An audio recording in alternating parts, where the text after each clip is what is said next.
श्री स्वामी समर्थ. जय जय स्वामी समर्थ. माझ्या स्वामी कृपा चॅनलमध्ये सर्वांना नमस्कार. भक्ती निरागस आणि एकनिष्ठ असावी ती कशी, नक्की ऐका. मंगला नावाची एक गर्भवती स्त्री होती. तिचं हे तिसरं बाळ होतं. ती शरीराने अगदी अशक्त झाली होती. तिचा नवरा दिवसभर शेतात राबायचा. घराची सर्व व्यवस्था व तिची काळजी तिची 10 वर्षाची मुलगी गौरी पाहायची. गौरी अल्पवयीन असली तरी समजदार होती. ती सकाळी लवकर उठून झाडलोट करायची, स्वयंपाक करायची.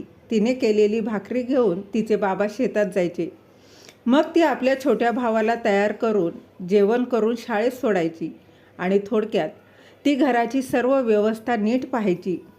पण या कामामुळे गौरी फार दमायची. एक दिवस फार दमलेली असतानाच तिला पीठ दळून स्वयंपाक करायचा होता. तिला फार झोप येत होती. ती कळवळून स्वामी आजोबांची आठवण करत होती आणि तिला तिच्या आईने सांगितलं होतं की स्वामी आजोबा आपली सर्व काळजी दूर करणार. आणि तितक्यात तिथे एक वृद्ध आजोबा येतात. ते आपली ओळख स्वामी आजोबा म्हणून करून देतात. गोष्टीत आजोबा आणि गौरी सर्व पीठ दळून टाकतात. पण त्यानंतर एकाएकी स्वामी आजोबा तिथून गौरीच्या नकळत निघून जातात. गौरी सगळा वृत्तांत आईला सांगते. मंगलाला वाटतं आपण मुलांना धीर देण्यासाठी स्वामी आजोबांचं नाव सांगितलं आणि मुलगी खरं समजली. कदाचित श्रमामुळे गौरी उगीचच मनातच बोलली असावी आणि मनातलं बोलली असावी असं तिच्या आईला वाटलं. आणि त्यानंतर गौरीला जेव्हा ही मदत लागायची तेव्हा स्वामी आजोबा यायचे आणि गौरीला मदत करायचे. एकदा गौरीच्या आईला प्रसूती वेदना सुरू होतात. आधीच अशक्त असल्यामुळे हा प्रसंग मंगलाला अगदी जीव घेण्यासारखा होता.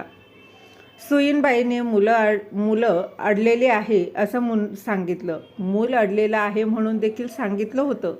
पण गौरीला ठामपणे विश्वास होता की तिचे आजोबा या प्रसंगातून ही तिच्या आईला आणि होणाऱ्या बाळाला सुखरूप वाचवतील. गौरी गावभर आजोबांना शोधत फिरते, पण कुठेही स्वामी आजोबा तिला भेटत नाहीत.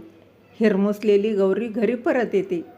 तिथे तिची आई सुखरूप प्रसूत झाल्याचे तिला कळतं आणि त्या स्थानावर स्वामी प्रगट होतात. त्यांना पाहिल्यावर गौरी पटकन आपल्या स्वामी आजोबांना ओळखून जाते आणि ओळखून जवळ जाते. ती म्हणते, स्वामी आजोबा, तुम्ही कुठे गेला होता? मी गावभर शोधलं तुम्हाला. त्यावर स्वामी म्हणतात, अरे मी इथेच होतो.